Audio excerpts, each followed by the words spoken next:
Kapag ganito talagang malamig at maulan yung panahon, masarap talagang humigop ng mainit na sabaw. Kaya naman eto, nagluto ako ng nilagang pata para sa tanghalian namin. Dahil nga marami na yung lulutuin ko dahil kasama na dyan yung hapunan, kaya naman dito ko na nga siya sa malaking kaserola iniluto. Isinalang ko lang pala mga meat, tapos hahayaan ko yung magtubig, pero lalagyan ko na siya ng patis para nga may lasa na. After ko maisalang yung pata, eto naman maghihiwa na ako ng mga gulay. Yung mga madadahong gulay pala at patatas ay nabili ko sa palengke na malapit dito sa amin. Eto namang mga mais nakastock na yan dito sa bahay. Medyo dry na siya pero okay na okay pa namang gamitin.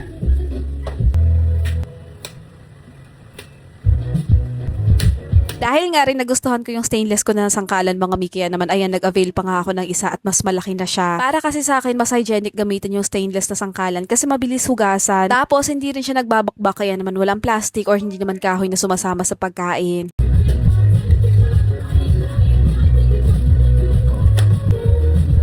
Sa madahong gulay pala na ilalagay ko, ayan, hiniwa ko na rin yung Chinese pechay, tapos naghiwa na rin ako ng sibuyas. Naglalagay din ako ng pechay mga mi at dadamihan ko na nga.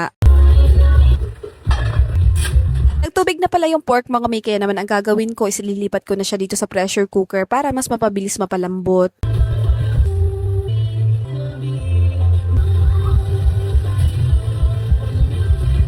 Nilagyan ko lang din ng tubig at ayan, papakuluan ko na siya.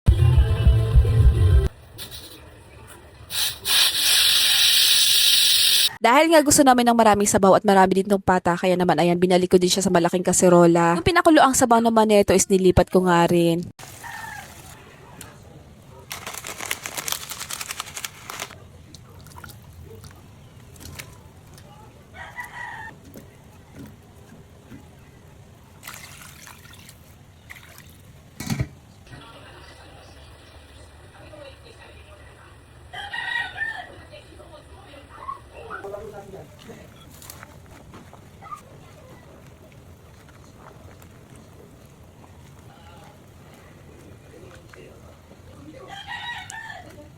Ayan na nga, luto na yung nilaga, kaya naman kakain na kami.